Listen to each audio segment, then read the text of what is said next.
महज अब केवल 7 दिन अब बचे महाराष्ट्र के चुनाव में। लगातार सत्ता पक्ष और विपक्ष एक दूसरे पर हावी है, लेकिन विपक्ष कई ऐसे मौके आए जब अपनी किरकिरी खुद ही कराते हुए नजर आया।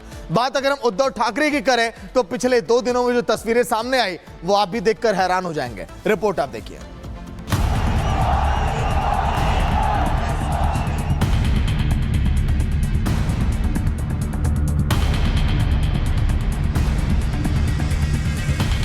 बॅग उघडली तर हे पण उघडायला काय काय उघडायचं ते उघडा, नंतर मी उघडतो तुम्हाला।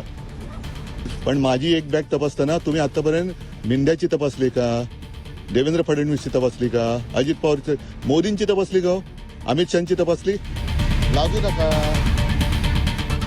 चुनाव का मौसम है, प्रचार जोरों पर है। जाहिर है पैसा, शराब, साड़ी बांटने से लेकर मतदाताओं को लुभाने के कई काम भी पर्दे के पीछे हो रहे होंगे।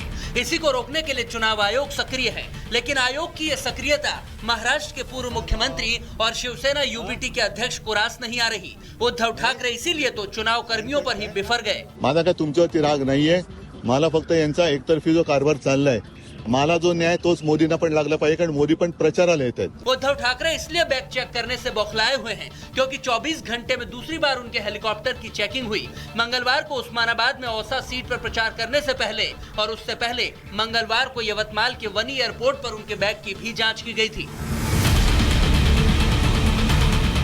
बस इसी से भड़के उद्धव ने चुनाव कर्मियों का वीडियो बनाया, उनसे उनका आईडी कार्ड और अपॉइंटमेंट लेटर मांगा, फिर मोदी और शाह का बैग चेक करने का चैलेंज दे दिया, जिससे सियासत भी भड़क गई। अमित शाह का हेलीकॉप्टर कभी चेक हुआ क्या? नरेंद्र मोदी का हेलीकॉप्टर कभी चेक हुआ क्या? देवेंद्र फडणवीस का हेलीकॉप्टर कभी चेक हुआ क्या? शिंदे का हेलीकॉप्टर कभी चेक हुआ क्या? किसी का हेलीकॉप्टर कभी चेक हुआ क्या? तो उद्धव ठाकरे का हेलीकॉप्टर कैसे चेक हो रहा है? खाली अब टारगेट करके एक पार्टी के नेता को टारगेट कर रहे हो, वो गलत है। ये इलेक्शन कमीशन को ये बात भी देखनी चाहिए कि अगर चेकिंग वो सबकी हो। उद्धव ठाकरे जी की याददाश्त कमजोर है। क्या लोकसभा चुनाव में महाराष्ट्र के मुख्यमंत्री एकनाथ शिंदे जी का बैग चेक हुआ था, ये भूल गए हो? उद्धव के आरोपों पर चुनाव आयोग ने जवाब दिया है और लोकसभा चुनाव में बीजेपी नेताओं के हेलीकॉप्टर की तलाशी की तारीख याद दिला दी। आयोग ने कहा 24 अप्रैल 2024 को बिहार के भागलपुर में जेपी नड्डा के हेलीकॉप्टर की तलाशी ली गई, तो वहीं 21 अप्रैल 2024 को बिहार के कटिहार में अमित शाह के हेलीकॉप्टर की जांच की गई। लेकिन विपक्ष बिना सुने बस सियासत में जुट गया। वो भी पूर्व मुख्यमंत्री, हेलीकॉप्टर उनकी चेकिंग हो रही, तो ये देवेंद्र फडणवीस की क्यों नहीं हो रही जो ओपनली माल लेके जा रहे हैं? इनकी क्यों नहीं हो रही? ये पवार साहब की, भाजपा के बड़े नेताओं क्यों नहीं हो रही जो लिए खोखा बांट रहे हैं? लोकसभा चुनाव के समय तो हमारे मुख्यमंत्री श्री एकनाथ राव शिंदे जी का भी हेलीकॉप्टर चेक हुआ था, उससे क्या फर्क पड़ता है? जिनको लगता है कि वो गलत काम कर रहे हैं, कानून का उल्लंघन कर रहे हैं, वो घबराते हैं और वो बहुत बड़ा इश्यू बनाते हैं।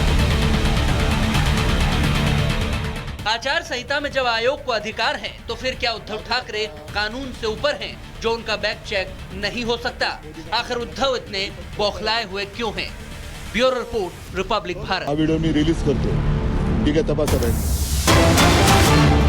तो इसी बीच महाराष्ट्र के चुनाव से जुड़ी एक और बड़ी खबर, उद्धव ठाकरे के आरोप पर इसी का जवाब अब सामने आ चुका है। आयोग ने एक वीडियो जारी किया, उसमें जिक्र किया गया कि वीडियो में नितिन गडकरी के भी हेलीकॉप्टर की तलाशी ली गई है। लातूर में हेलीकॉप्टर की चेकिंग की गई थी, क्योंकि लगातार उद्धव ठाकरे आरोप ये लगा रहे थे कि आखिर जो केंद्र के नेता हैं, जो बीजेपी के नेता हैं, उनकी तलाशी क्यों नहीं ली जाती।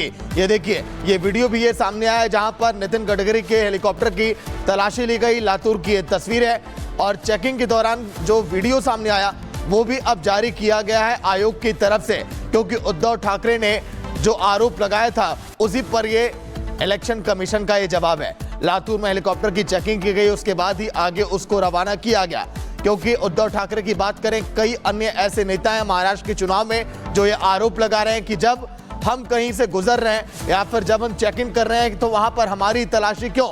अमित शाह, पीएम नरेंद्र मोदी और अन्य केंद्र के नेताओं की जो महाराष्ट्र में आ रहे हैं उनकी तलाशी क्यों नहीं ली जा रही है? लगातार ये आरोप लगा रहे थे उद्धव ठाकरे। उसके बाद इसी का जवाब आया और आयोग ने वीडियो जारी करके कहा है कि देखिए, इस देश में सभी नागरिक एक बराबर हैं, सभी नेता एक बराबर हैं।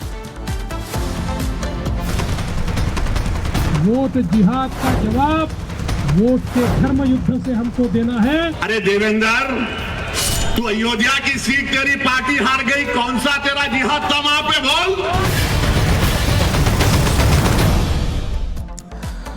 तो महाराष्ट्र चुनाव में महज 7 दिन का वक्त बाकी है, लेकिन महाराष्ट्र की सियासी फिजाओं में इस वक्त 2 शब्द ऐसे हैं जो जमकर चर्चा में हैं। सबसे पहला शब्द वोट जिहाद, तो वहीं अब देवेंद्र फडणवीस की तरफ से एक शब्द दिया गया है और यह शब्द है धर्म युद्ध।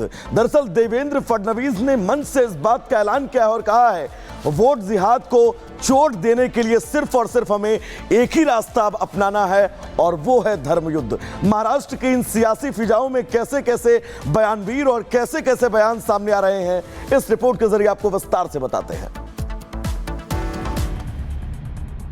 पिछले चुनाव में वोट जिहाद देखा,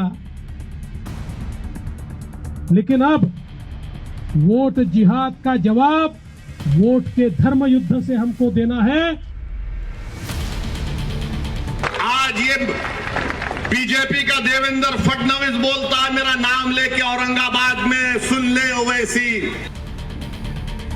अरे देवेंद्र, तू अयोध्या की सीट तेरी पार्टी हार गई, कौन सा तेरा जिहाद था वहां पे, बोल। बात सियासी है और महाराष्ट्र का तापमान 288। पहले एआईएमआईएम के अध्यक्ष असदुद्दीन ओवैसी का बयान सुनिए और फिर नवंबर के सर्द मौसम में सियासी गर्मी का एहसास कर लीजिए। और आकर गैर जरूरी मेरा नाम अपनी जबान पर लाए। हाँ, देवेंद्र फडणवीस बोले सुनो ओवैसी, ए देवेंद्र फडणवीस, याद रखो तुम मेरी जबान का मुकाबला नहीं कर सकते ना। अगर तुम मोदी अमित शाह भी बैठ गए तो मेरी जबान का मुकाबला नहीं कर सकते। ओवैसी संभाजी नगर में थे, उसी संभाजी नगर में जिसका नाम पहले औरंगाबाद हुआ करता था।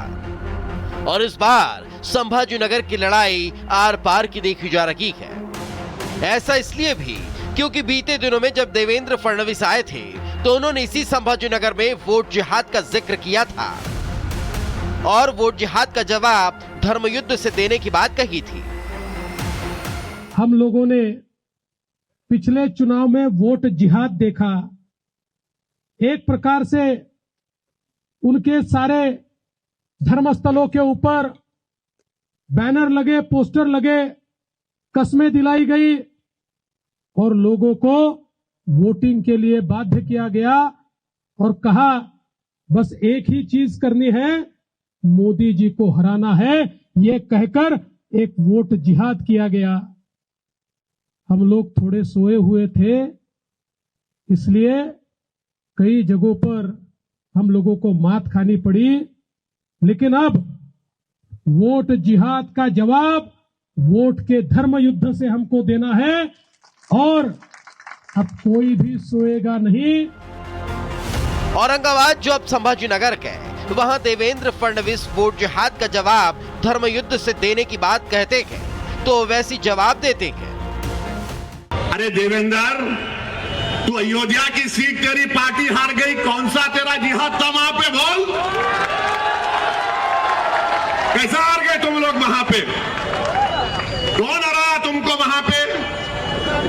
तुम लोग यहां पर हार गए, मुंबई में कई सीट तुम हार गए। वो क्या था बोलो? मोदी की मेजॉरिटी कम हो गई। बनारस में वो क्या था बोलो?